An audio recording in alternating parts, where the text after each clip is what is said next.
Merci beaucoup. Thank you, everybody, for that warm welcome. And thanks in particular to Bob for kicking us off, for introducing me. Bob is a longtime great friend and supporter, but you should also know he is a great Canadian, and he is a very, very great ambassador for your country in our country. So once again, thanks, Bob. Another hand for Bob Dylan for all that he does for both Canada and Belize. I also have to say, Bob, that your introduction of me was better than some that I received during my political career. I remember on one occasion, an 11-year-old girl got up, and this was at a school, and she read the following introduction. My mother says that my job is not to give a long and boring speech. It is to introduce the person who will. Well, today I'll at least try and avoid being long.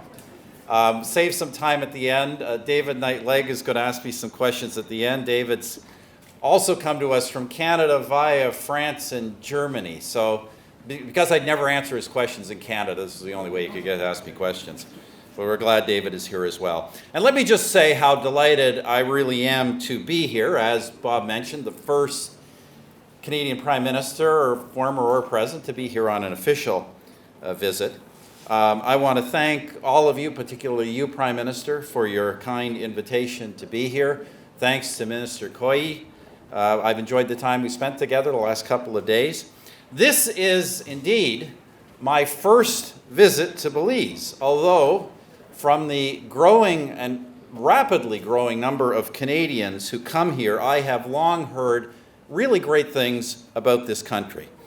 Now, ladies and gentlemen, you have put together a conference, this Belize Investment Summit 2021, that has wide-ranging themes, a wide array of expert panelists, and it's all framed around your desire not merely to attract investment, but to build this into the truly wealthy countries that its natural advantages should make possible.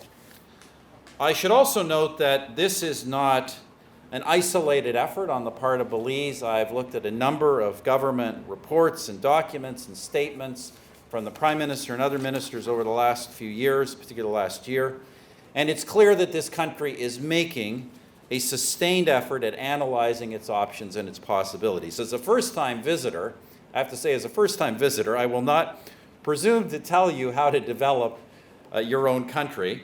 But as someone who led another country for nearly a decade, I'll endeavor to focus on some clear suggestions that do have the inevitable strengths and weaknesses of an external perspective. But first, before I do that, ladies and gentlemen, let me just spend a few minutes on the broader global context, particularly some of the big trends that I see in the world today, that I see as a former G7 Prime Minister, that I see as current head of an international political organization, and I see as an owner-operator of a global consulting and advisory business. These global trends will be the backdrop of anything you're doing here in Belize. Let me just, but before I do that, let me just start off by noting that this is one of the first live audiences I have spoken to in nearly a year and a half. And it is a bit strange, but it does feel good, doesn't it, to actually get together and do this. Now look, I've looked back at some of the speeches I was giving before the pandemic. In some ways that does seem like a long time ago. I now refer to it, by the way, as 2019 BC, before COVID, because it really does feel like another age. When I look back at those speeches I was giving, Donald Trump was still in office. Obviously, the economy was very different. Nobody was talking about pandemics. But when I look back at some of the things I was focused on in my talks, the technological revolution, the political fallout of globalization, the rise of China, the reorientation of Western politics, my observations and conclusions from that time really haven't changed directionally. If anything, I think they're actually more pronounced, and frankly, I think a number of things are likely to be a lot more difficult than I thought they were before. Let me just start with, if you don't mind, with a few observations on this global crisis, that is, this pandemic, from the standpoint of someone who, as Bob mentioned, was head of government during the last big global crisis, and that was, of course, the global financial crisis of 2008-2009. I think there are two remarkable and disturbing things about this crisis. First, the lack of global leadership and collaboration. Last time, in November 2008, 2 months after the crisis began, George W. Bush brought together at the White House the leaders of the 20 largest economies, the first meeting of the G20 ever, and the big international financial organizations. There at the White House, over a couple of days, we created a global plan to manage our way through the crisis. Of course, there was a lot of work to be done at the national level, but there was significant, ongoing global coordination and collaboration. The kinds of things that have happened this time: fights over vaccine supply, fights over personal protective equipment, travel barriers between even travel barriers within countries, last year's oil supply and the price wars between the Saudis, the Russians, and others. Things like that were unthinkable in 2008, 2009, 2010. Such was the level of ongoing dialogue and the interest that leaders had in shared interests in a systemic solution and recovery. Think about this. I tell people to think about this. We are more than a year and a half into this pandemic, and we do not have standardized protocols or regulations based on clear metrics around travel restrictions between countries. In fact, I'm not aware of any world leader even suggesting that we develop such a system of regulations and metrics. Why is that? Because, as I say, international collaboration has diminished considerably. And here's why. International bodies, when you see them up close, as I have, you come to understand that they are generally not capable of providing global leadership unless that is backed and propelled by the major powers. And there are only 3 powers in the world at a scale necessary to wield that kind of influence: the United States, which for a range of reasons no longer wants to lead the world in the way it has; China, which is not trusted, particularly in the context of this pandemic; and the European Union, whose energies are often absorbed just in trying to create internal cohesion. The second thing that strikes me about this crisis is the scale of government intervention in the economy. Now, I haven't done the math recently, but the fiscal and monetary interventions that we have seen around the world are likely an order of magnitude greater than they were last time during the global financial crisis. Take Canada, for example. Now, Canada is a bit of an outlier, but I tell people this to understand the scale of intervention. If I told my finance minister in my last year of office, 2015, to eliminate all taxation, to present to Parliament a budget with 0 revenue in 2015, if I had done that, the deficit would have been 1/3 lower than it was last year. 1/3 less. That's the scale of intervention. And we've gone even farther on the monetary side, frankly, into what I think is some pretty dubious territory. And so we're already seeing a return to inflation. But it's more than that. Unlike during the global financial crisis, leaders, particularly G20 leaders, this time seem largely unconcerned about how they will exit from these policies. In fact, many are saying that these are the policies on which they are going to govern on an ongoing basis.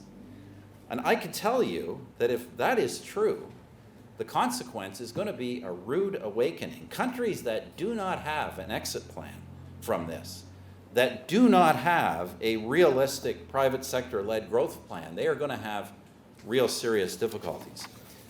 There will be, in some of those countries, the real possibility of sovereign debt crisis. I can't predict where and when, but it is certain that those will occur, just as, by the way, extraordinary intervention on a much smaller scale caused many sovereign debt crises last time. As an aside, I want to congratulate the government here for being seized with this issue and for renegotiating its debt structure early and proactively. Congratulations, Prime Minister. Great work. A lot of foresight.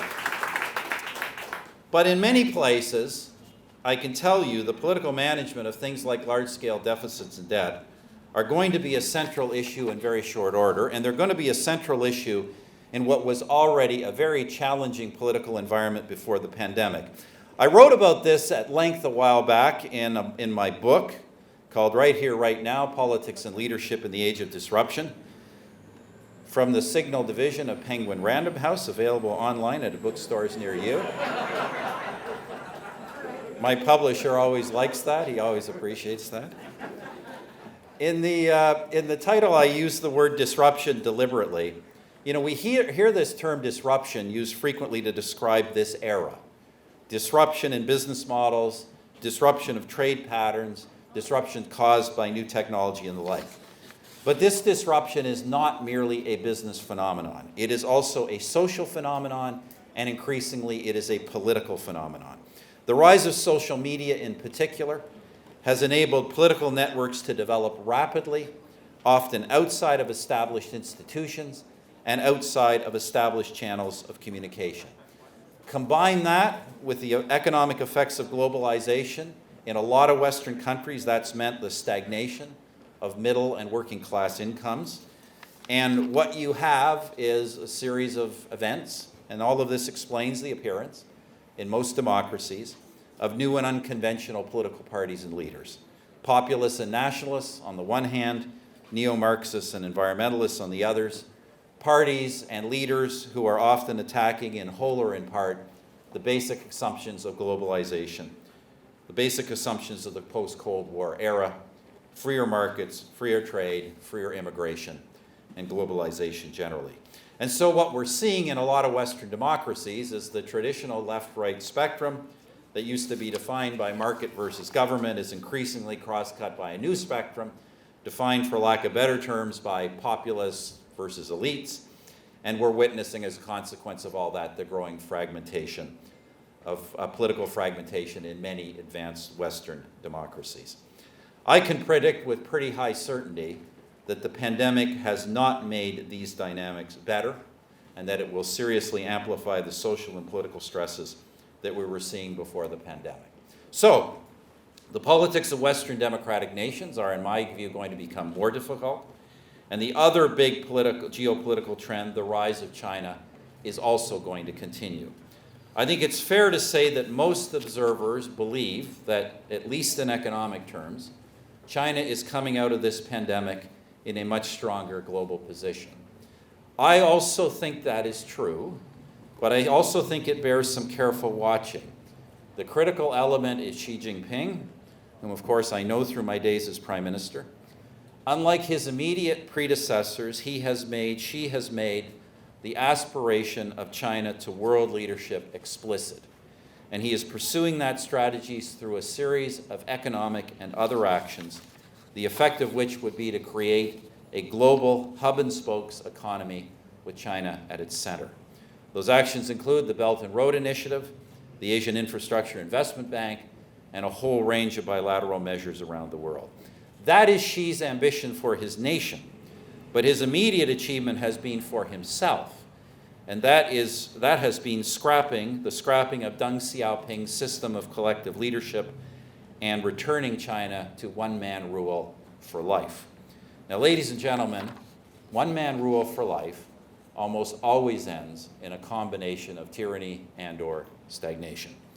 And economic policy decisions coming out of Beijing recently speak to those risks. Now, with those observations in mind, a likely slow growth world going forward, big power rivalry, lack of international collaboration, growing social and political stresses in Western democracies, advanced Western democracies, and the continued rise of new technology, let's take a closer look here at your country, at Belize.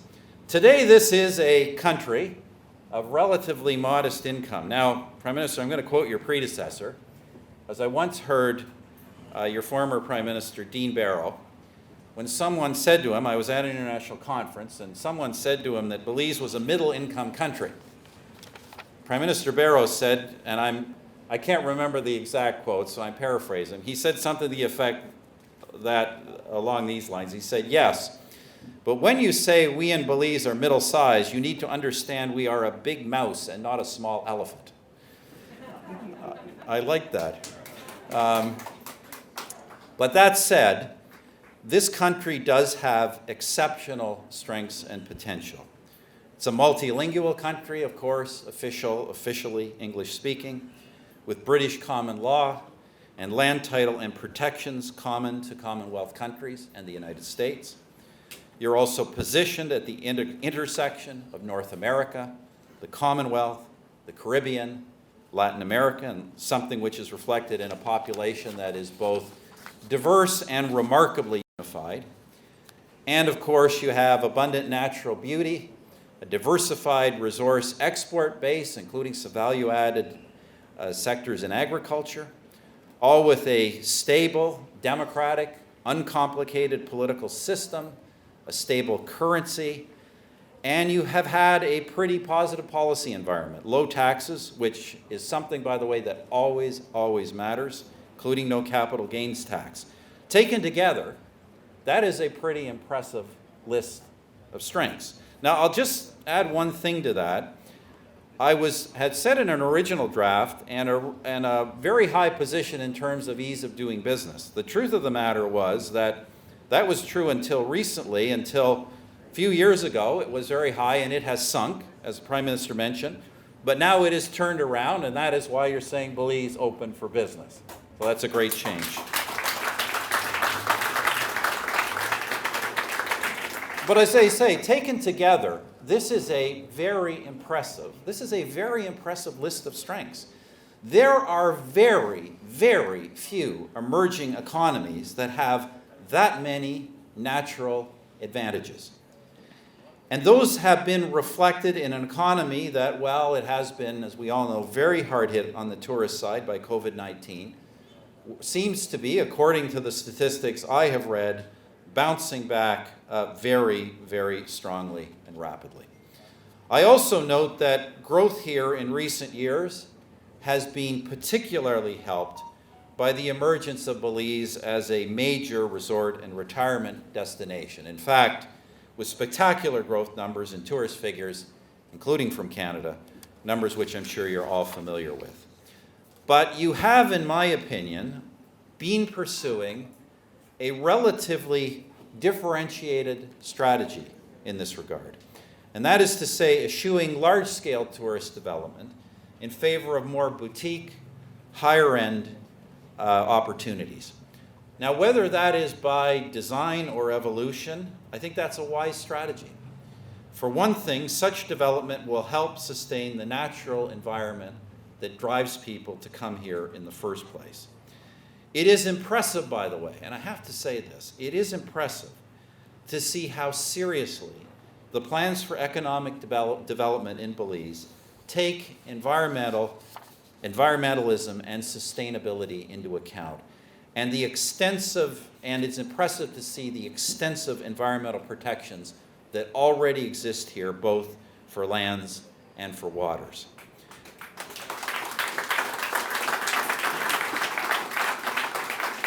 Now, this focus on more high-end boutique tourism also offers greater opportunity for something else, and that is permanent relocation and economic development. As we all know, the tourist industry is a great provider of jobs, lots of jobs, but they are often large quantities of low-paying jobs. There are other opportunities in more boutique sectors. And the real opportunity for Belize, one frankly that I see reflected in a lot of current policy, is getting some portion of that wealthy tourist segment to relocate here. In some cases to start businesses, but in others to at least use a greater volume of higher end professional services, like accountants, investment managers, lawyers, medical professionals. A lot of growth in those areas could significantly add to the growth you've seen here in business processing operations. But to fully seize that kind of an opportunity, I suggest a deliberate and strategic focus on your education sector. Attracting foreign expertise is important, But don't lose sight of Belize's successful model of integration and economic participation. Ensure that your own citizens have the opportunity to develop the skills that align with your economy, starting with expertise.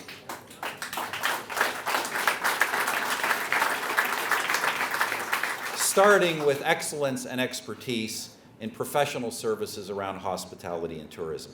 Second, continue to aggressively embrace technology and to facilitate connectivity. I understand that Wi-Fi and cellular coverage have advanced tremendously in recent years, and that sectors here, such as banking, have more fully embraced fintech solutions for customers. Look for opportunities to enable technology across the board, including in the public sector, to smooth government interaction to smooth citizen interaction with government.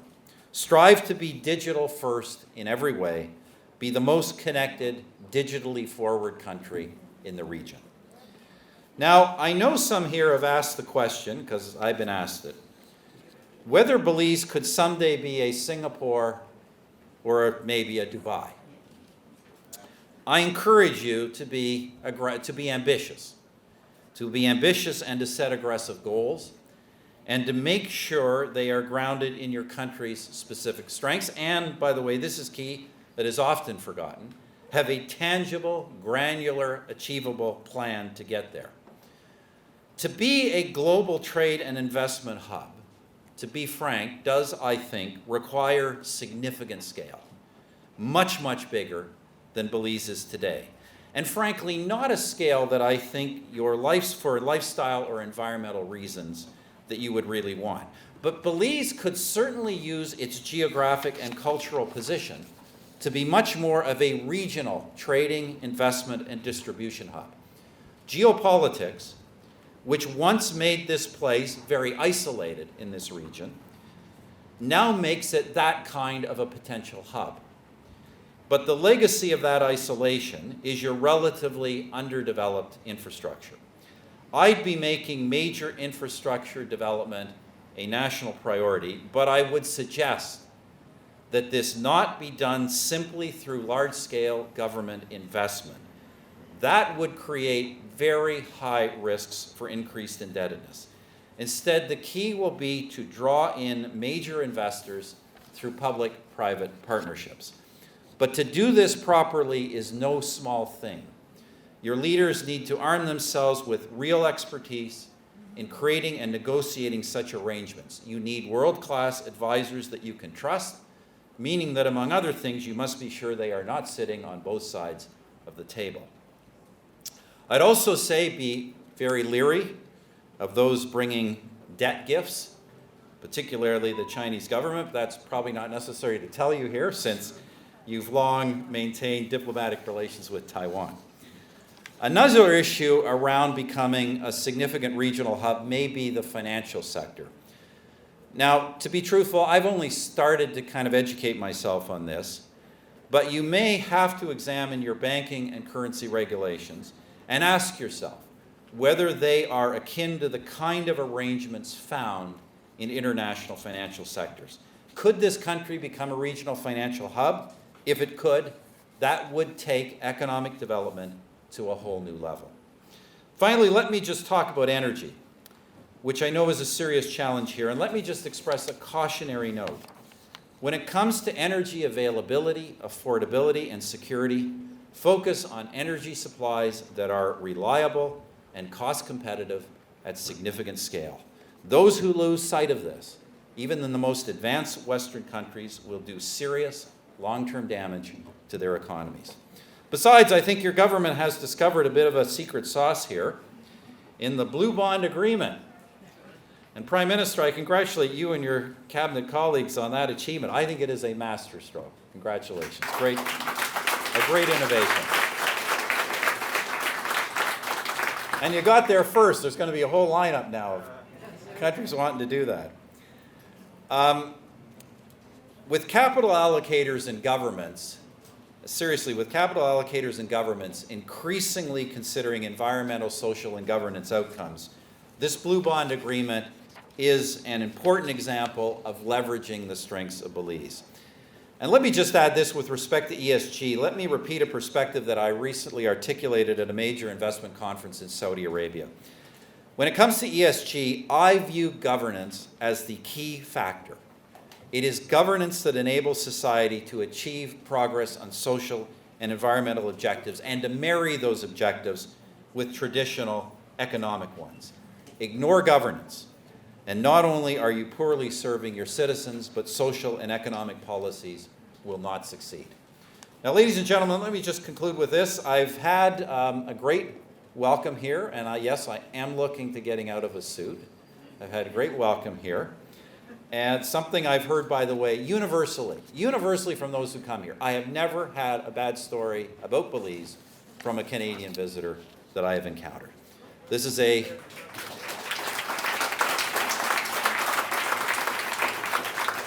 a peaceful, stable country with most of the attributes necessary for long-term economic advancement and virtually none of the downsides one often finds in emerging economies. So I think you have every reason here to be optimistic, not least of which is a clear understanding on the part of your government that there are real significant limits to what government acting alone can accomplish, and that most problems will ultimately be solved by entrepreneurs and investors in the private business world.